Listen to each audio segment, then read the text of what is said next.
pyramides d'Égypte jusqu'aux grandes mosquées et aux cathédrales gothiques, les bâtisseurs ont toujours utilisé un langage secret, un code universel pour élever leurs merveilles vers le ciel. Ce langage, c'est celui des formes. Et sa pierre angulaire, c'est le triangle. Ensemble, on va déchiffrer ce code. Oubliez la leçon de maths classique, voyez plutôt ça comme une initiation, une plongée dans les secrets qui ont littéralement bâti notre monde. L'aventure ne fait que commencer. Bon, pour démarrer notre quête, il faut d'abord qu'on apprenne à parler la langue des maîtres. Chaque mot a son importance, sa puissance. Le tout premier mot de ce vocabulaire, c'est l'hypoténuse. Il faut la voir comme le pilier principal, le plus grand côté qui soutient toute la structure. Elle est super facile à repérer, elle fait toujours face à l'angle de 90 degrés. Vous savez, le seul coin parfaitement droit du triangle. Ensuite, on a le côté adjacent. Adjacent, ça veut tout simplement dire à côté d'eux.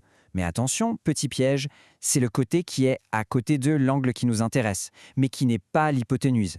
Par exemple, pour l'angle en A, le côté adjacent, c'est AB. Mais si on s'intéressait à l'angle en C, son côté adjacent serait BC.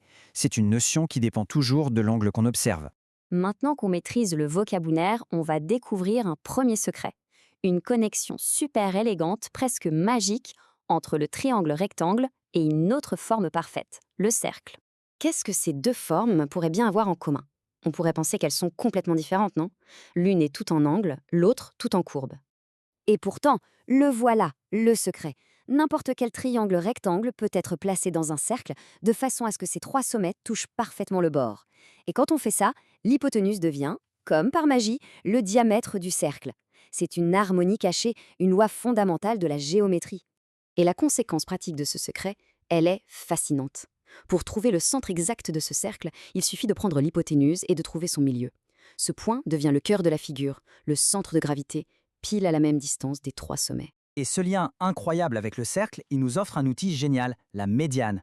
Pour rappel, une médiane, c'est un segment qui part d'un sommet pour rejoindre le milieu du côté opposé. Eh bien, celle qui part de l'angle droit, ici le segment BO, elle a une propriété vraiment unique. Réfléchissons 2 secondes. Puisque O est le centre du cercle et que le point B est sur le cercle, le segment BO est un rayon. Et comme on sait que l'hypoténuse AC est le diamètre, ce rayon mesure logiquement la moitié du diamètre. Donc BO est égal à AC divisé par 2. C'est une formule toute simple, directe et hyper utile. Bon, maintenant qu'on a posé les bases, il est temps de faire appel à une véritable légende. Un théorème qui a traversé les âges, qui nous vient tout droit de la Grèce antique. C'est un outil d'une puissance incroyable pour tout ce qui concerne les longueurs. Pensez aux architectes, aux ingénieurs, même aux développeurs de jeux vidéo, ils l'utilisent tout le temps. Le voici, le fameux, l'unique théorème de Pythagore. Qu'est-ce qu'il nous dit? En gros, si on dessine un carré sur chaque côté du triangle rectangle, eh bien, l'aire du grand carré, celui sur l'hypoténuse, est exactement égal à la somme des aires des deux autres carrés. C'est ça la fameuse formule. Le carré de l'hypoténuse est égal à la somme des carrés des deux autres côtés. C'est notre arme secrète numéro 1 pour calculer une longueur quand on en connaît déjà 2.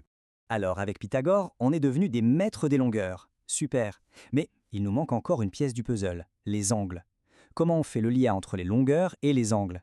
C'est là qu'intervient notre code secret du jour. Pour trouver la réponse, on doit faire un nouveau saut dans le temps, un grand bond en avant, bienvenue dans l'ère moderne. Ici, la pensée devient plus abstraite, les outils plus conceptuels. Et on va décoder les angles avec un outil tout nouveau, le cosinus. Alors, le cosinus, qu'est-ce que c'est que cette bête-là? En fait, c'est juste un code secret, un simple rapport, une division, qui va créer un pont direct entre un angle et les longueurs des côtés du triangle.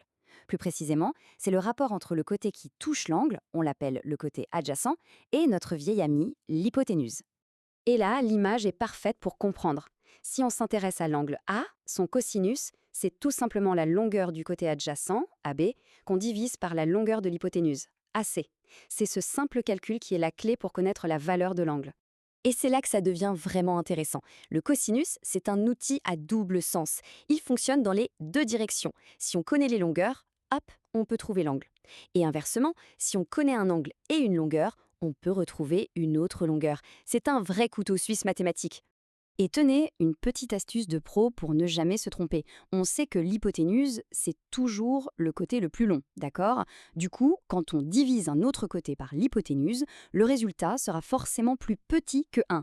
Si vous calculez un cosinus et que vous trouvez un nombre plus grand que 1, c'est qu'il y a une erreur quelque part. C'est un super moyen de vérifier. Et surtout, on n'ajoute jamais d'unité comme centimètre ou degré à la valeur du cosinus. C'est un rapport, un nombre pur. Bon, assez théorie. Il est temps de mettre nos casques et de nous rendre sur le chantier. On a un plan, un blueprint, et on va utiliser nos nouveaux outils pour le déchiffrer entièrement. Voilà notre défi du jour, un triangle EFG. On sait que deux de ces murs mesurent 3 cm pour EF et 4 cm pour FG. On sait aussi que l'angle en F est un angle droit parfait. Notre mission, tout découvrir sur ce triangle. Première étape, il nous manque la longueur de l'hypoténuse, EG. Pour ça, on sort notre premier outil, le célèbre théorème de Pythagore. La formule nous dit « le carré de l'hypoténuse est égal à la somme des carrés des deux autres côtés ». On remplace par les chiffres, 3 au carré, ça fait 9, 4 au carré, 16. On additionne les deux, 9 plus 16, ça fait 25, la racine carrée de 25, eh bien, ça nous donne 5. L'hypoténuse EG mesure donc exactement 5 cm. Maintenant, on va calculer la signature de l'angle FEG avec notre outil, le cosinus. La formule, on s'en souvient, c'est côté adjacent divisé par hypoténuse. Pour notre angle FEG, le côté adjacent, c'est EF qui mesure 3 cm. L'hypoténuse, on vient de la trouver, c'est EG, 5 cm. Il suffit de diviser 3 par 5 et on obtient la signature de notre angle, 0,6. Ok, on a la signature de l'angle 0,6. Maintenant, on sort notre traducteur, la calculatrice. On utilise la fonction inverse du cosinus, souvent notée arcos ou cos-1. On lui donne notre 0,6 et elle nous révèle l'angle qui se cachait derrière ce nombre, environ 53,1 degrés. Et voilà, on a transformé des longueurs en un angle précis. Et pour la touche finale, le petit bonus. Vous vous souvenez du secret du cercle? La médiane, qui part de l'angle droit, ici FM, mesure exactement la moitié de l'hypoténuse. Comme notre hypoténuse, EG fait 5 cm, la médiane FM mesure 2,5 cm. C'est simple, c'est direct et c'est élégant. Le plan est déchiffré. Les secrets des anciens bâtisseurs ont été transmis. Ce ne sont pas que des formules, ce sont de vrais outils pour créer et pour comprendre le monde qui nous entoure. Voilà l'équipement complet. On a le vocabulaire pour nommer les choses, le compas pour voir les liens cachés, le plan pour calculer les longueurs, le convertisseur pour passer des longueurs aux angles et la clé de voûte qui relie tout ça. Les outils, la méthode, la formule secrète. Les secrets des anciens bâtisseurs sont maintenant entre vos mains. La géométrie, ce n'est pas juste une matière à l'école, vous voyez, c'est un langage qui permet de comprendre et de construire le monde. Alors la question finale, elle est pour vous. Maintenant que vous connaissez ces secrets, quelle merveille allez-vous construire ?